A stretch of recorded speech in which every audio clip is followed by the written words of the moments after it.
Selamat malam pemirsa, Anda kembali menyaksikan Prime Talk Tajam Mendalam bersama saya Zilvia Iskandar. Menteri Koordinator Bidang Pembangunan Manusia dan Kebudayaan Muhadjir Effendi telah menyatakan bahwa PPKM darurat akan diperpanjang hingga akhir Juli 2021. Keputusan itu diambil Presiden Jokowi dalam rapat kabinet terbatas hari ini. Banyak sebetulnya yang sudah memprediksi PPKM darurat akan diperpanjang lantaran efektivitasnya dalam menekan mobilitas masyarakat belum signifikan dan penurunan laju kasus COVID-19 juga tidak tercapai. Alih-alih turun, penambahan kasus harian malah semakin melaju kencang dalam 2 pekan pelaksanaan PPKM darurat. Target jumlah testing dan vaksinasi juga belum konsisten tercapai secara nasional. Jika PPKM darurat tak juga berhasil melandaikan kurva penularan COVID-19, maka semua pengorbanan yang diberikan mereka yang taat menjalankan aturan dan prokes akan sia-sia. Apa strategi yang harus diubah agar perpanjangan PPKM darurat bisa betul-betul melandaikan kurva kasus COVID-19? Inilah Prime Talk selengkapnya.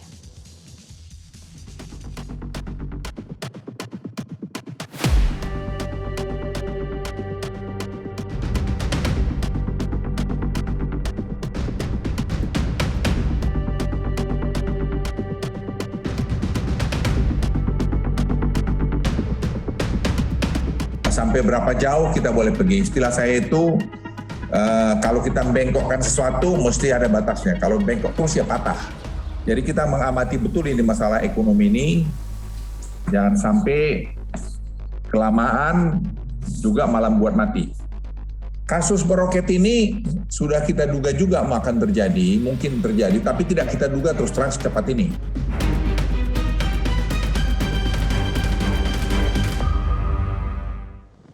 Pemirsa, saya akan mengajak Anda terlebih dahulu untuk melihat data-data evaluasi PPKM darurat yang kami dapatkan dari kantor Kemenko Kemaritiman dan Investasi. Pertama kita lihat adalah data kasus harian yang terus melonjak dengan angka rata-rata per pekannya 41.000 kasus. Kenaikan kasus ini dimulai sejak pertengahan Juni 2021 dan sampai saat ini belum ada tanda-tanda penurunan. Jika kita berkaca dari apa yang terjadi di India, penurunan kurva terjadi paling tidak 2 bulan setelah kasus mengalami puncaknya. Nah, kita ini baru menjalankan PPKM darurat paling tidak 2 minggu saja. Pada pertengahan Mei 2021 di India, tercatat rekor hampir 400.000 kasus per hari. Dan pada pertengahan Juli ini berada pada kisaran 40.000 kasus per hari. Nah, sekarang Indonesia memang sudah melampaui penambahan kasus harian di India. Kemudian kalau kita lihat indikator kedua yang diukur untuk menentukan kesuksesan PPKM darurat adalah menekan mobilitas. Secara nasional, Menko Marves Luhut Binsar Panjaitan yang juga merupakan koordinator lapangan PPKM darurat pada 12 Juli menyatakan bahwa penurunan mobilitas baru sekitar 15-20% saja, padahal targetnya adalah 50%. Kemudian yang ketiga, kalau kita lihat dari target spesimen 324.000 per harinya juga belum tercapai. Jumlah orang yang dites pada masa PPKM darurat dari tanggal 3 sampai 16 Juli angkanya masih sangat fluktuatif. Nah, yang terendah terjadi pada tanggal 5 Juli hanya 110.115 spesimen, sedangkan yang tertinggi terjadi pada hari ini 258.532 spesimen. Namun patut kita garis bawahi bahwa angka testing selama PPKM darurat sudah jauh membaik dibandingkan sebelum masa PPKM darurat. Terakhir kita lihat dari indikator vaksinasi. Jumlah orang yang divaksin memang terus meningkat. Namun sayangnya masih jauh dari target herd immunity atau 208 juta penduduk tervaksinasi di Indonesia. Target 1 juta orang yang divaksin setiap hari yang diminta oleh Presiden Joko Widodo juga masih belum tercapai secara konsisten. Kadang tercapai, kadang tidak. Penduduk yang sudah divaksinasi dosis pertama juga baru mencapai 37 juta orang atau 17,78%. Dan penduduk yang sudah divaksinasi dosis kedua baru 15,2 juta orang atau 7,3%. Berikut kita simak terlebih dahulu arahan Presiden tentang vaksinasi yang disampaikan oleh Menteri Kesehatan. Arahan Bapak Presiden untuk vaksinasi ini agar dipercepat dan beliau memahami bahwa stok itu ditahan di daerah-daerah sebagai cadangan suntik kedua sebesar 19 juta, dan beliau meminta agar segera dihabiskan saja karena nanti akan ada dosis vaksin baru yang datang. Dan juga suntik kedua itu tidak harus harinya persis hari itu. Selisih 1 atau 2 hari pun tidak apa-apa. Jadi arahan Bapak Presiden yang pertama terkait vaksinasi, agar nanti seluruh pemerintah daerah, TNI dan Polri segera memanfaatkan stok yang ada di daerah-daerah sebesar 19 juta dosis ini. Pemirsa, apa saja pertimbangan pemerintah pusat untuk memperpanjang masa PPKM darurat? Bagaimana pemerintah menanggung risiko perpanjangan PPKM darurat dan bagaimana agar perpanjangan PPKM darurat ini tidak sia-sia? Saya akan membahasnya bersama dengan penasihat khusus Menko Kemaritiman dan Investasi, ada Jona Widakdo Putri, kemudian Wakil Gubernur DKI Jakarta Ahmad Riza Patria, dan juga Ketua Umum Asosiasi Pengusaha Indonesia atau APindo, Haryadi Sukamdhani. Selamat malam Mbak Jona, Bang Riza, dan juga Pak Haryadi. Selamat Mbak Silvi. Oke, semoga semuanya dalam keadaan sehat. Baik, saya akan ke Mbak Jona terlebih dahulu. Mbak Jona, keputusan memperpanjang PPKM darurat hingga akhir Juli 2021 keluar dari pernyataan Menko Muhadjir hari ini. Saya ingin mempertegas saja, apakah betul keputusan memperpanjang PPKM darurat ini sudah ketok palu? Terima kasih Mbak Silvi atas pertanyaannya. Tadi juga bagus sekali ya, tentunya Mbak Silvi sudah menunjukkan berbagai data terkait mobility index kita, testing, vaksinasi dan lain sebagainya. Nah, jadi tadi Mbak Silvi juga sudah menunjukkan bahwa sebenarnya indeks komposit kita itu turunnya baru di sekitar 20%, kemudian mobility dan Google Mobility Index-nya angkanya sebenarnya juga sudah membaik, ada yang mendekati 30%, namun belum maksimal. Nah, kita juga masih terus mengevaluasi, nanti tentunya hal ini akan dikoordinasikan terus oleh beberapa Menko, khususnya Pak Menko Marves dengan Presiden, dan akan diputuskan oleh Presiden. Jadi nanti keputusan akhirnya tentunya akan diumumkan oleh Presiden ataupun dari Istana. Mbak Jona, jadi maksudnya bagaimana ini? Belum putus atau bagaimana? Karena tadi Menko Muhadjir mengatakan dalam rapat terbatas kabinet hari ini Presiden sudah memutuskan akan memperpanjang PPKM darurat hingga akhir Juli. Ya, jadi ini kan memang sedang dikaji dan dievaluasi data-datanya hari ini. Semua tim sedang bekerja keras untuk bisa mengevaluasi data-data yang ada. Tentunya kita juga terus melakukan koordinasi dan rapat-rapat mengumpulkan data dari lapangan, baik juga menggunakan IT, teknologi dan big data, sehingga bisa memutuskan keputusan yang tepat. Nah kan ini kita juga perlu scientific data ya untuk memutuskan keputusan ini pada akhirnya, dan ini kita serahkan kepada pimpinan nanti untuk dikaji bersama.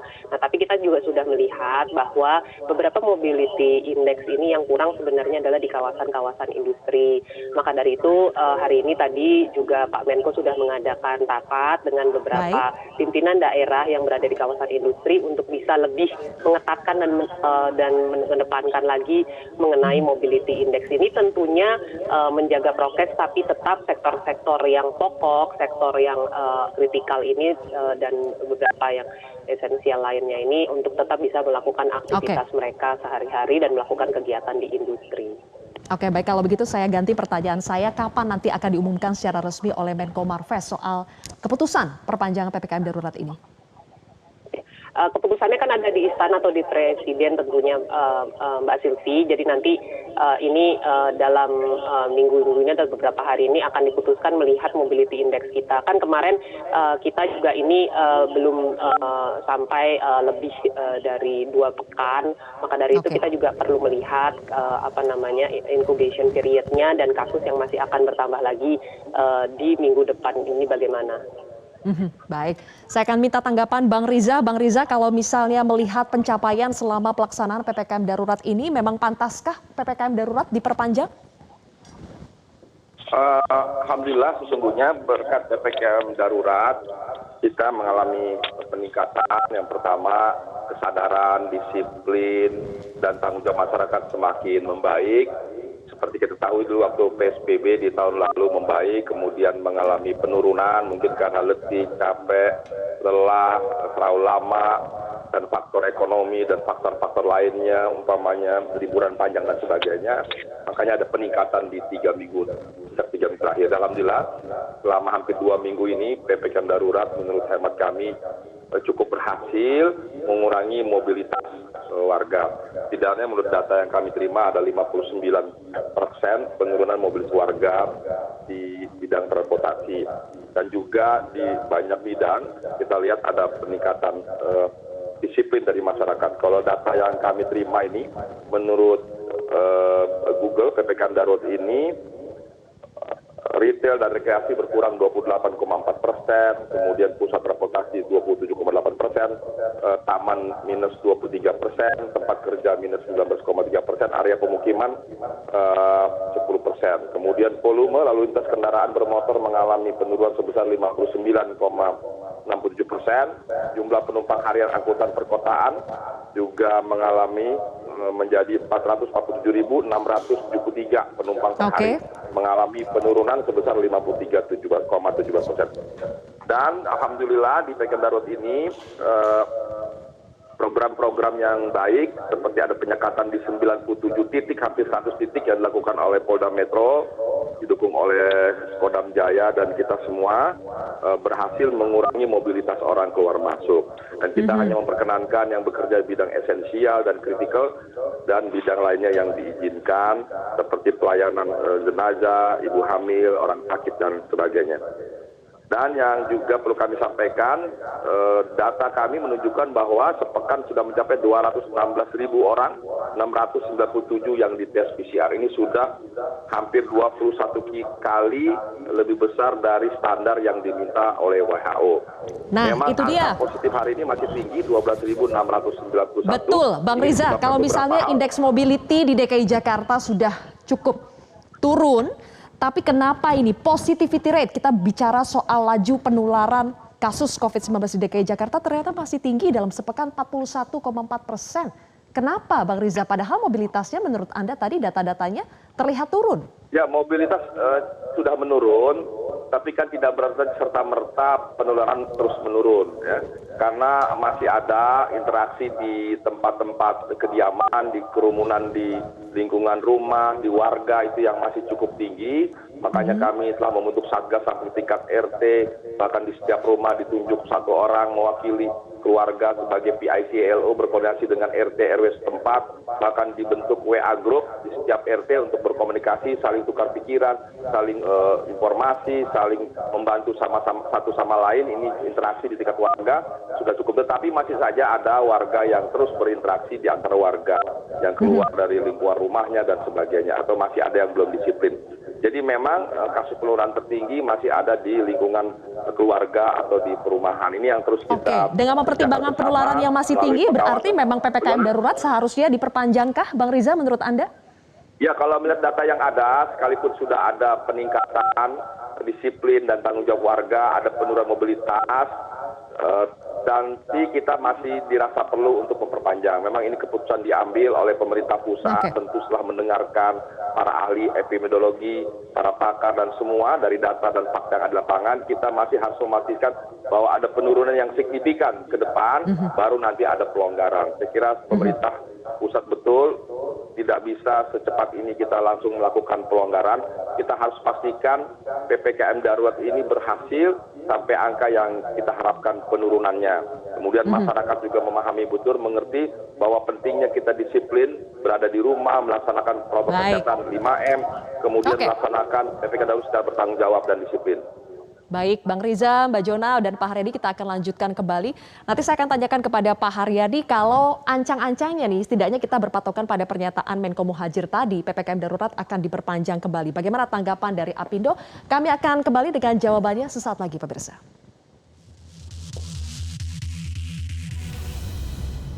Anda kembali lagi bersama kami di Prime Talk, pemirsa. Pak Haryadi, bagaimana tanggapan Apindo jika seandainya PPKM darurat kembali diperpanjang? Ya, kondisi hari ini aja kan situasinya sudah terdampak cukup dalam ya Mbak ya. Jadi nanti kalau diperpanjang tentu dampaknya akan lebih dalam lagi. Nah, sebetulnya ini kalau saya tidak salah, ini udah ke-11 kalinya perpanjangan mulai dari PSBB tahun lalu, perpanjang, ganti nama sampai hari ini menjadi PPKM darurat. Nah, sekarang ya perlu juga kita evaluasi bersama ya, perjalanan 1,5 tahun ini sebetulnya bagaimana. Nah, ini yang paling penting, Mbak. Jadi kita jangan fokus hanya pada penyelesaian yang sifatnya ad hoc, tapi kita lupa menangani yang masalah mendasarnya sendiri, yaitu dari penanganan virusnya itu sendiri. Jadi tadi di dalam infografisnya yang disampaikan oleh Mbak Sylvia tadi kan kelihatan bahwa kita vaksinasi kita itu termasuknya telat ya, antara vaksin yang pertama disuntikan sampai sekarang itu baru tercapai 7,62% dari populasi. Gapnya dari jauh ya. Total 208 juta itu kan. Nah, sekarang itu kan juga harus kita evaluasi fokus kita bagaimana. Karena kalau itu lambat, otomatis yang pertama divaksin itu juga itu kan menurun, Mbak. Kekebalan yang dibangun oleh si vaksin itu setelah 6 bulan kan turun, berarti harus booster lagi kan. Nah, booster itu nanti bagaimana? Ya kan tadi disampaikan oleh Mbak Jona, booster itu memang betul untuk nakes. Nah, untuk masyarakat sendiri nanti bagaimana? Ini kan akan terus bergulir. Jadi menurut saya fokusnya itu betul-betul kita harus lihat, dan vaksin itu sendiri juga harus dilihat yang dipilih efikasinya bagaimana gitu kan. Kalau efikasinya rendah ya otomatis juga efeknya juga nanti akan jadi masalah lagi. Jadi menurut pandangan kami Mbak Sylvia, memang di samping masalah ad hoc atau pemadam kebakaran yang kita lakukan sekarang ini dengan PPKM, yang mendasar ini adalah vaksinasinya juga harus diperhatikan. Jadi kalau kita sampai hari ini masih 7,62% dari populasi, kita menghitung yang vaksin kedua ya. Kalau vaksin pertama itu kan masih proses. Jadi kalau misalnya seperti itu kita mau kejar berapa? Tadi Mbak Sylvia juga di dalam narasi tadi juga sampaikan kan target 1 juta aja juga tidak sampai. Nah, saya selalu di berbagai forum saya mencontohkan dengan Amerika. Kenapa Amerika? Karena populasinya hampir sama kita, 333 juta orang. Nah, tapi Joe Biden dilantik 20 Januari, 4 Juli kemarin itu udah declare independence from the COVID-19. Nah, apa yang terjadi dalam 6 bulan itu kan, itu mereka melakukan secara masif. Satu hari bisa 3,4 juta dosis yang disuntikan. Nah, maksud kami di sini adalah ayo kita sama-sama kita perhatikan bagaimana ini, karena ongkosnya itu akan jauh lebih mahal kalau caranya seperti ini ya.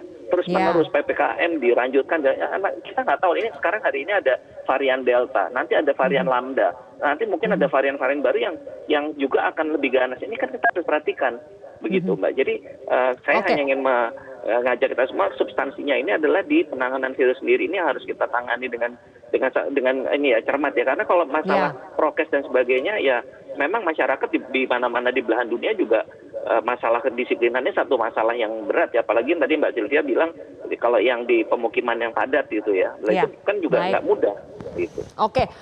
Sudah terlalu besar ongkos yang kita keluarkan untuk menyelesaikan masalah kasus COVID-19 di Indonesia, tapi Indonesia belum punya solusi yang permanen, selama ini penyelesaiannya ad hoc saja.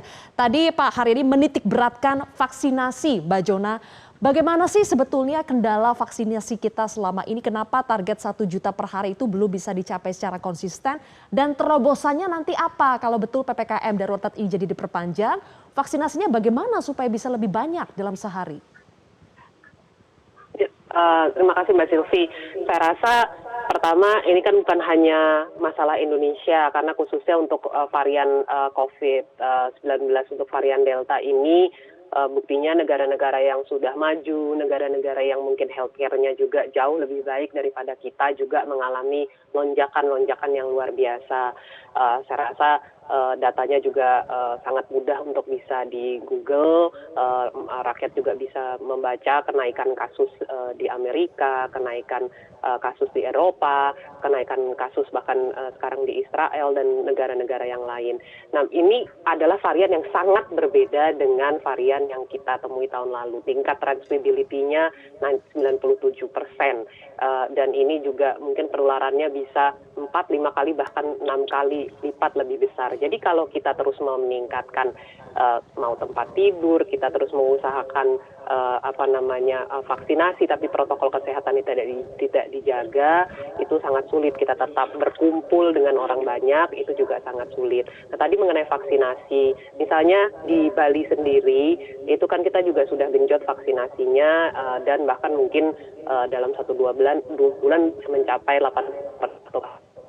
Ya. Di DKI Jakarta bekerja sama dengan Pemda DKI, dengan Pak Riza, kita juga terus mendukung supaya vaksinasinya juga berjalan dengan baik, dan ini sudah dilakukan, bahkan mungkin nanti vaksinasi pada bulan depan bisa mencapai, atau Agustus bisa mencapai 70% untuk dosis pertama. Nah, ini tapi kan yang melakukan vaksinasi juga ada juga beberapa nakes-nakes yang saat ini mereka juga terpapar, walaupun kita juga menggalakkan TNI dan Polri, kita nanti juga mungkin terus meningkatkan vaksinasi di puskesmas, dan tadi melalui industri, karena sekarang misalnya mobility index yang tinggi itu ada di kawasan industri. Harap nantinya di kawasan industri ini bekerja sama dengan para perusahaan juga bisa kita dorong, jadi dua-duanya jalan, vaksin program dengan vaksin gotong royong. Ya, kita berbicara meningkatkan kapasitas vaksinasi di DKI Jakarta sebagai pusat ekonomi dan bisnis. Bang Riza, kalau kita lihat dari datanya, vaksinasi DKI Jakarta untuk usia 18-59 tahun dan 60 tahun ke atas, dosis pertamanya sudah 60%, tapi dosis keduanya masih belum setinggi dosis yang pertama. Bagaimana supaya bisa cepat semuanya ini 100%, Bang Riza? Yang pertama, memang kami ditargetkan Jakarta akhir tahun 8,5 juta, persis 8.815.157 orang. Kemudian diminta di akhir Agustus bisa mencapai 7,5 juta orang. Untuk itu setiap hari di Jakarta diminta tidak kurang dari 100.000 per orang. 100.000 orang, dan alhamdulillah kita bisa mencapai 130, bahkan bisa mencapai 150.000 per orang. Dari data, dosis 1 sudah mencapai 6.069.993. Itu artinya 68,9%, Pak Silvia. Dosis 2 memang baru 1.970.308 atau 22,4%. Karena dosis 1 sama dosis 2 itu harus ada jarak, ada yang 1 bulan, ada yang 2 minggu. Jadi memang itu kita mengikuti jadwal yang ada.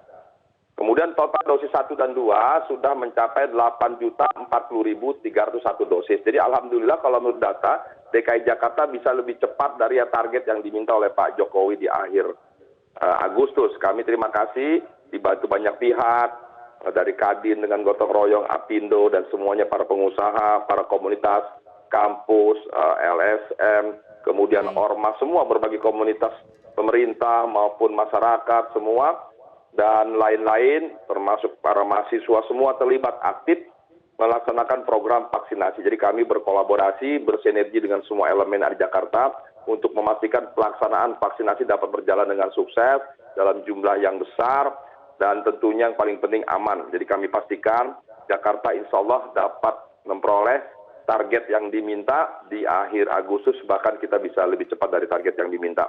Jadi sekali lagi kami minta seluruh masyarakat untuk tetap berada di rumah dan laksanakan protokol kesehatan 3M, hindari kerumunan, kurangi mobilitas, dan laksanakan PPKM darurat secara disiplin dan tanggung jawab. Saya kira itu yang paling penting, tidak ada pilihan lain bagi kita untuk terus waspada, hati-hati, disiplin, dan bertanggung jawab. Baik, oke, terima kasih Bang Riza Patria. Sayang sekali tidak bisa bergabung sampai selesai dengan kita, tapi terima kasih sudah menyempatkan waktunya bergabung bersama kami. Mudah-mudahan pelaksanaan PPKM darurat di lapangan bisa lebih baik lagi, terutama di daerah DKI Jakarta. Terima kasih. Dan untuk Mbak Jona, Pak Haryadi, kita akan lanjutkan kembali di segmen berikutnya, dan nanti juga akan bergabung Wakil Gubernur Jawa Barat UU Ruzanul Ulum bersama kami.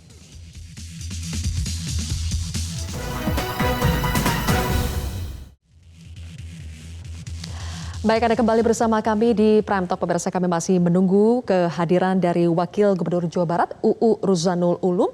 Sebelum itu kami akan lanjutkan kembali kepada Penasihat Khusus Menko Kemaritiman dan Investasi, ada Mbak Jona Widakdo Putri, dan juga Ketua Umum Apindo Haryadi Sukamdhani. Pak Haryadi, tadi Mbak Jona sudah menjawab soal bagaimana upaya vaksinasi, memperbanyak kapasitas vaksinasi yang dilakukan oleh pemerintah. Tapi selama ini yang seperti Anda katakan, upaya yang kita lakukan masih upaya memadamkan kebakaran saja. Nah, apa yang Anda harapkan bisa dievaluasi jika PPKM darurat memang jadi diperpanjang kembali selain vaksinasi? Jadi kalau PPKM darurat diperpanjang udah jelas ya Mbak, tadi sudah saya sampaikan dampaknya pasti akan sangat signifikan. Karena pada saat ini saja teman-teman di sektor baik manufaktur maupun di sektor jasa itu semuanya sudah mengeluh semua. Bahkan mereka mayoritas itu sangat berharap PPKM itu tidak diperpanjang. Itu komentar dari mereka ya, tanggapan dari teman-teman. Hampir mayoritas menyampaikan seperti itu. Terutama di sini adalah yang terkait dengan jasa perdagangan seperti di retail ya Mbak. Itu udah betul-betul mereka kesulitan sekali. Nah, tapi kan pertanyaannya kembali lagi pemerintah mau ambil posisi bagaimana begitu ya. Ini kalau melihat dari masih meningkatnya kasus positif dan sebagainya, pasti pertimbangan-pertimbangan itu yang lebih mendominasi untuk berdasarkan putusan. Nah, sehingga ini yang selalu kalau kami merasanya ya itu tadi, kami merasanya selalu waduh ini kalau begini ya memang akhirnya ekonomi ini yang selalu dalam tanda petik menjadi dikorbankan terus gitu loh, karena tadi penanganan di sisi penanganan antisipasi COVID-nya ada kelambatan dan akhirnya selalu sifat penyelesaiannya ada ad hoc. Itu satu hal Mbak. Nah, hal lain itu adalah masalah PPKM-nya sendiri. Yaitu kan harusnya ini mikro ya Mbak ya. Dan ini sebetulnya dukungan masyarakat itu sangat diperlukan sekali karena di level komunitas itulah yang sebetulnya merupakan hulu dari embrio penyebaran. Jadi ini yang juga harusnya ditangani dengan serius oleh tingkat yang paling bawah yaitu RT RW. Nah, tapi ini juga kan masih jadi masalah karena justru terjadinya peningkatan itu menjadi catatan semuanya. Bahkan juga ada beberapa rekan yang juga menanyakan, kalau DKI Jakarta vaksinasinya sudah 60%, tapi kok masih tinggi? Nah, ini juga kan juga perlu dievaluasi oleh teman-teman epidemiolog maupun juga dari teman-teman yang terkait dengan Kementerian Kesehatan ya, ini juga harus dilihat kenapa begitu. Nah, hal-hal inilah yang menurut pandangan kami secara holistik harus dilihat akar masalahnya itu penanganan dari virus itu sendiri. Memang betul yang Mbak Jona bilang tadi, peningkatan masih ada di Amerika, di Israel, di Eropa. Nah, tapi kalau kita melihat peningkatan yang terjadi itu baru terjadi setelah adanya varian Delta ini ya. Dan masih dalam tanda petik masih cukup bisa dikendalikan dalam kaitan korelasinya dengan ekonomi gitu ya. Ekonominya tetap berjalan. Nah, ini juga sesuatu yang kita juga harus pikirkan bersama. Ini bagaimana? Jadi di satu sisi memang kita juga harus waspada peningkatan, tapi juga jangan sampai kita lepas konsentrasi di dalam penanganan virusnya sendiri, tapi terus lalu di ekonominya terkenal lagi begitu Mbak. Ini juga perlu kita lihat. Jadi intinya kalau dari kami sangat berharap sebetulnya PPKM itu memang tidak diperpanjang. Oke, baik, itu standing position dari Apindo. Sebelum Mbak Jona menjawabnya, saya akan menyapa dulu Kang UU, Wakil Gubernur Jawa Barat sudah bergabung. Kang UU, selamat malam. Selamat malam. Baik, Kang UU, kita sedang membahas soal PPKM darurat yang jika diperpanjang, bagaimana pemerintah Provinsi Jawa Barat menghadapi kemungkinan, sebetulnya tadi sudah disampaikan oleh Menko PMK, tinggal nanti kita tunggu pernyataan resmi dari Presiden atau dari Menko Luhut. Tapi jika seandainya betul ini jadi diperpanjang, apa tanggapan Anda? Pemerintah Provinsi Jawa Barat merupakan kepanjangan dari pemerintah pusat. Oleh karena itu, saya sebagai pimpinan sam'an wa ta'atan dan akan dilaksanakan dengan baik karena ini merupakan salah satu ikhtiar pemerintah dalam rangka memutus mata rantai corona. Di samping sebelumnya PHBS, Prokes, 3T dilaksanakan oleh pemerintah, vaksin dan juga yang lainnya. Dan sudah terbukti kemarin waktu PSBB ataupun lockdown namanya, Jawa Barat kan sampai hampir 3 bulan nihil itu di kabupaten kota yang terkena virus corona. Sekarang dengan PPKM darurat ini ada dampak yang sangat positif. BOR hari ini sudah 80%, sebelumnya sampai 99%. Begitu juga rumah mereka yang diisolasi, baik diisolasi secara mandiri di rumah ataupun diisolasi di rumah sakit ataupun di tempat-tempat yang lain, hari ini sudah menurun dibandingkan dengan sebelumnya. Termasuk juga kematian di Jawa Barat, ini ada dampak yang sangat positif. Baik, jadi, ada satu indikator yang menurun ya, BOR tadi Kang UU, tapi kalau kita lihat misalnya penambahan kasus harian Hari ini saja bertambah 10.730. Kemudian dari indikator lain seperti testing harian, kemudian vaksinasi harian, indeks mobilitas belum tercapai dari target yang diharapkan oleh pemerintah pusat. Apa kendalanya, Kang Uu? Yang pertama, ini terkadang data yang dimasukkan ke pemerintah pusat juga agak telat dengan data yang ada di kami. Padahal itu sering saya sampaikan di saat saya rapat untuk bisa update apa yang disampaikan, hari itu pun bisa apa yang disampaikan oleh kami, Pemprov Jawa Barat, hari itu pun bisa. Tetapi kadang-kadang delay, 2 hari, 3 hari, sampai 4 hari.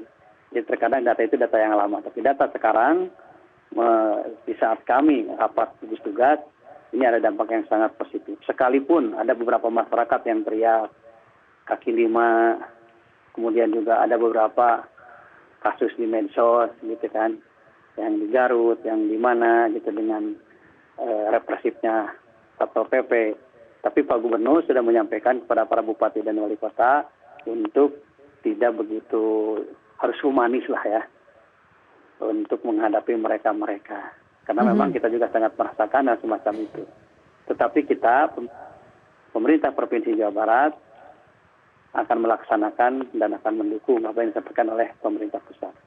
Oke, itu masalah Bagaimana penegakan saya di jauh lapangan. lebih Tapi tadi yang saya tanyakan adalah persoalan misalnya indeks mobilitas.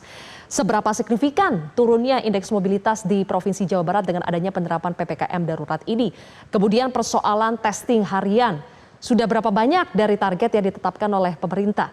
Dan apakah itu sudah tercapai di Jawa Barat? Di beberapa titik tercapai, tapi juga di beberapa titik penurunannya belum signifikan.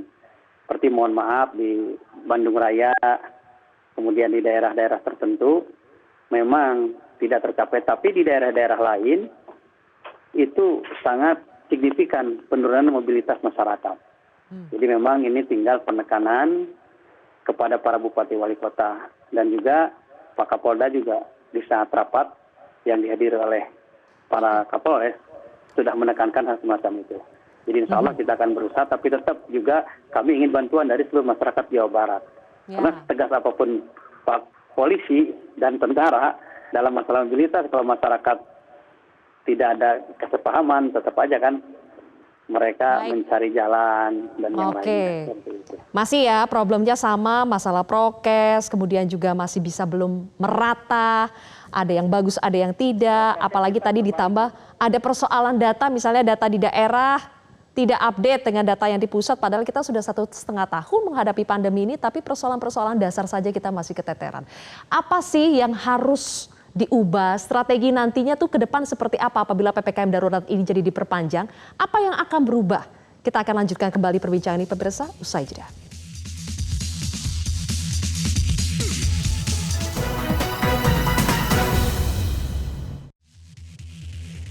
Baik, kita sudah sampai di segmen akhir dari Prime Talk. Saya kembali ke Mbak Jona. Mbak Jona, lagi-lagi ini kan persoalannya di hulu. Tapi apa sih strategi baru yang patut kita coba nanti ketika PPKM darurat ini diperpanjang? Apa strategi yang akan berbeda untuk menyelesaikan persoalan di hulu?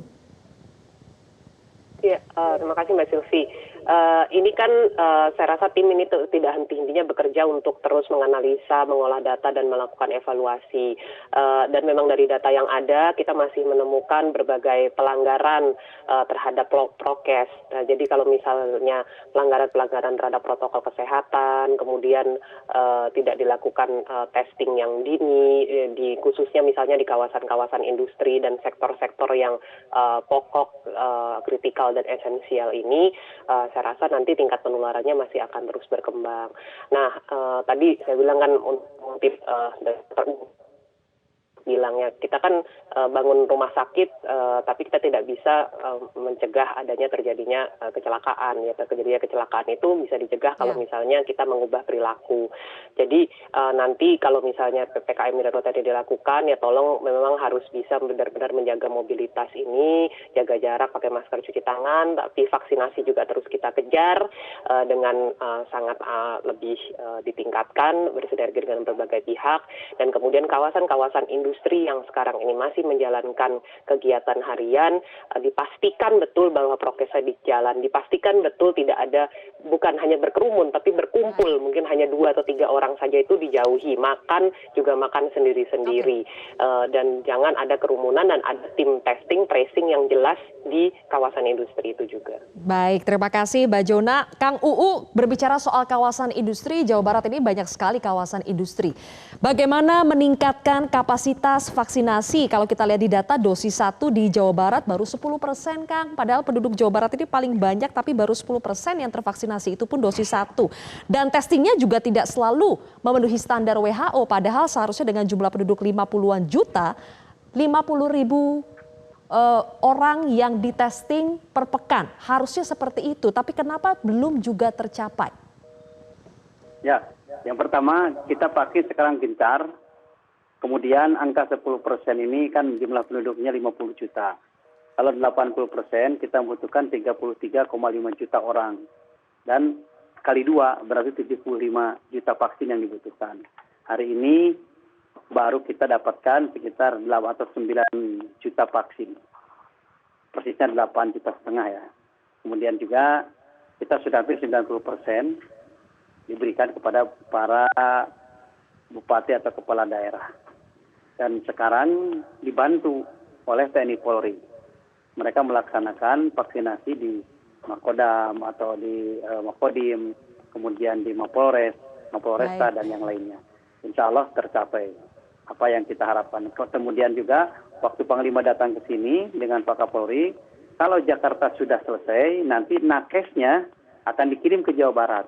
Kita kan sekarang punya 250.000 nakes dari mulai orang kesehatan, administrasi dan yang lainnya. Dan nanti akan dibantu oleh nakes yang ada dari Jakarta yang sudah selesai usia TNI Polri akan di Jawa Barat kan. Jadi insya Allah target Desember 80% masyarakat Jawa Barat akan tercapai. Ya, dan testingnya juga harus ditingkatkan lagi ya, Kang UU. Dan terakhir untuk Pak Haryadi, agar pengorbanan seluruh pihak tidak menjadi sia-sia selama pengetatan atau PPKM darurat ini, sekali lagi apa yang perlu diupayakan pemerintah di PPKM darurat apabila jadi diperpanjang?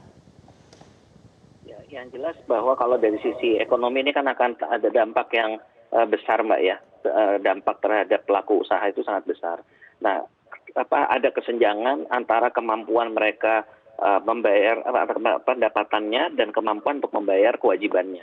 Nah, ini nanti yang tentunya kita sangat berharap pemerintah juga melakukan upaya untuk bisa tetap menjaga sektorial kita ini nantinya tetap bisa selamat dan bisa beroperasi lagi dengan penuh, dan bukannya nanti malah banyak yang terjadi kasus dipilotkan oleh krediturnya. Karena ini ada kecenderungan seperti itu pada saat para pihak ini tidak mau saling memahami masalahnya, maka akan terjadi hal-hal yang merugikan dari pelaku usaha di Indonesia nantinya. Mungkin kalau itu ada bantuan sosial untuk masyarakat menengah ke bawah, untuk para pengusaha, bantuan seperti apa yang diharapkan?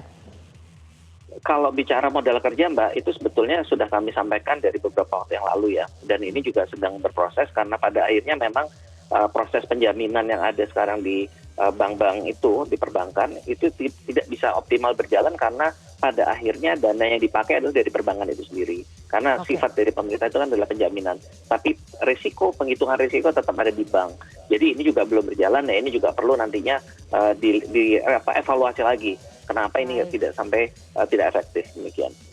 Baik, terima kasih Pak Haryadi Sukamdhani, kemudian ada Kang UU dan juga Mbak Jona telah bergabung bersama kami. Kita sekali lagi mengharapkan bahwa pelaksanaan PPKM darurat ini bisa berjalan efektif di lapangan sehingga bisa segera menurunkan laju kasus penularan COVID-19 di Indonesia. Pemirsa, saya Zilvia Iskandar pamit undur diri. Terima kasih telah menyaksikan Prime Talk dan ingat selalu untuk mematuhi protokol kesehatan 6M. Metro TV,